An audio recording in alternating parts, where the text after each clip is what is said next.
is also any attempt against human right. And he also mentioned that we have, I mean, Dr. Sarah and Miss Krishni, they mentioned that we have to make the perpetrator accountable and we have to give a voice to the victim. And then we had another question about whether CSO, whether civil societies and NGOs, do they have really an importance in our society when it comes to justice and reparatory justice? So yes, the answer is yes. We do have an important voice and we can bring positive changes in the society. We can advocate for positive changes, but yes, we don't have, I mean, the entire entity is not in our hands. So we have to depend a lot on political will and the government as well. So if the government and civil societies, if we both join hand together, I think we can make really positive changes in the world. And of course, there was a mention about financial compensation, whether financial compensation is enough to bring justice. So the answer is not necessarily, because we have to also recognize that wrongs have been done in the past, and we also have to heal through that process, because financial compensation is not enough.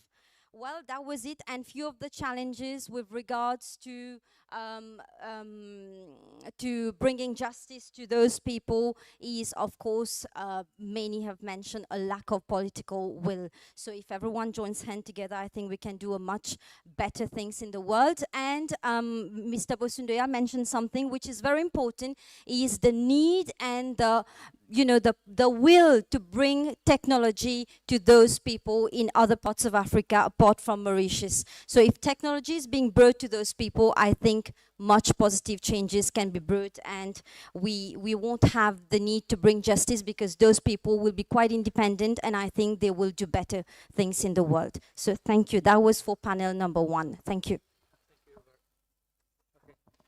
Yes, a round of applause. Thank you very much. And we like the members of the panel to come forward, so they, like we have Dr. François Sarah as a moderator. Please, you can come.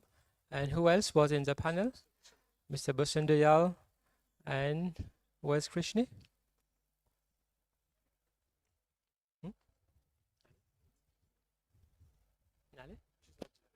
Okay. So we'd like the organizers to come and just give a token for our panel speakers and moderators. So, okay, Krishni. Yes, we're waiting for you. Just take your time. So who will be giving the gift?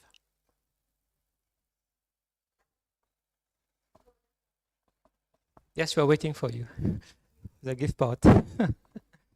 Okay. So Sister Yajna will come with a small token and present them to our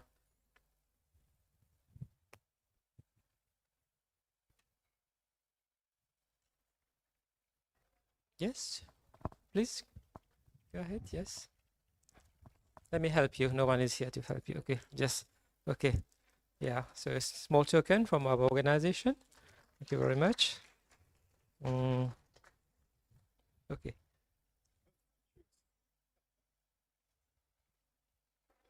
Okay, we'll come to you back.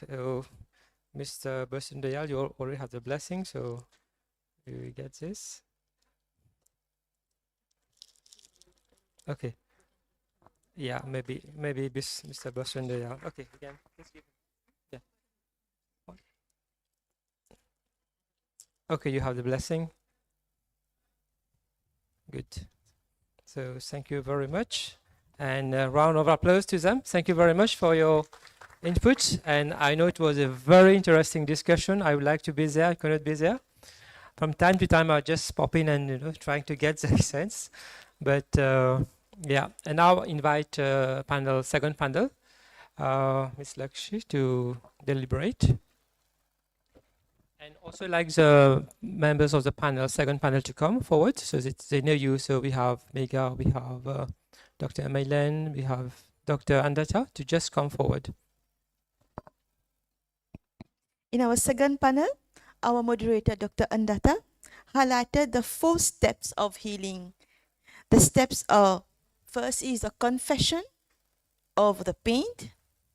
Second is share the pain, to release the pain, then forgive, and then forget. So what we have to remember was confession, share the pain, forgive, and forget. These are the path for healing. Then, through the intervention of Dr. Milin, we learned that trauma is something that is passed from generation to generation, which is called intergeneration trauma, and which has a deep scar in the other generations. Sometimes people get, we can say, mental issues or psychological issues, and we don't know the reason. We try to find other solutions, but actually that was because the trauma was passed on from generation to generation, and which we can say change the genetic of, we can say, for the blood, and then this results to this issue. Now, there is something else. When there is this intergenerational trauma, we think that everything is negative around us. So we tend to have a negative cognitive belief. And the step to heal this negative cognitive belief is actually to change it into positive one. And this is where spirituality comes in. There are different ways of how to adopt spiritual healing.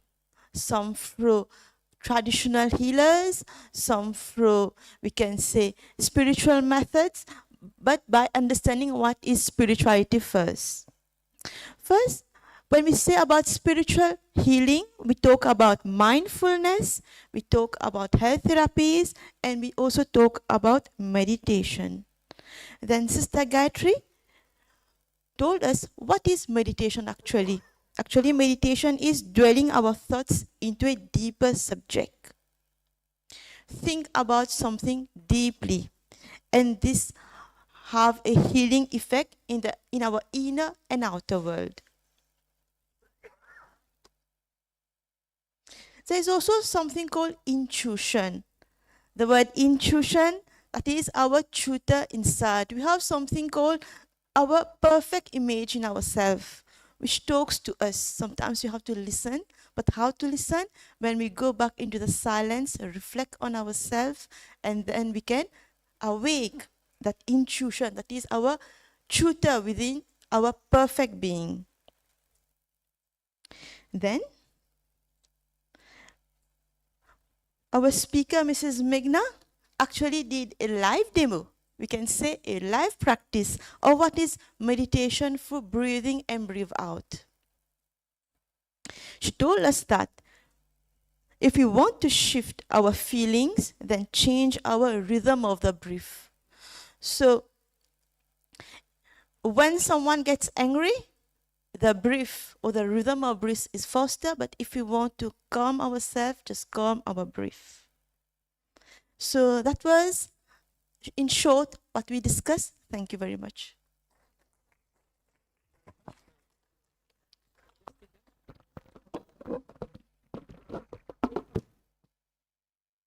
So I can feel the difference between the panel 1, the room, were like vibrating there, and the panel 2 was like very silent, soft, So I can feel the difference. So good, thank you very much, everyone, and we'd like to offer you some token as a way of thanking you. So Yajna, where's Yajna? And everyone has received their blessing cards. You have? Okay, thank you very much. And after that, I will ask, you ready for yours? Yes, okay, good. So thank you very much, Meghna. You have been first time in our program, I think, Brahma Kumaris invitation. Dr. Mylene, I know you have been always keen to participate. Now you are as a speaker. And Dr. Andata, last minute you accepted. So very much. Okay, I'll be your helper, don't worry. Yes.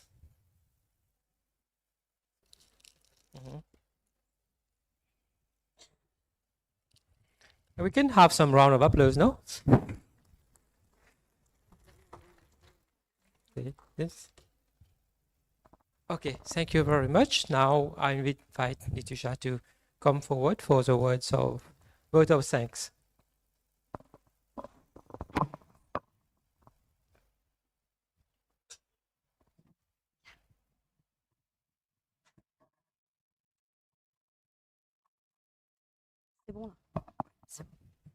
Thank you. So, ladies and gentlemen, I won't be long. I know I'm standing between you and lunch, and I can't take much time. So, ladies and gentlemen, all distinguished guests present here, all protocols observed.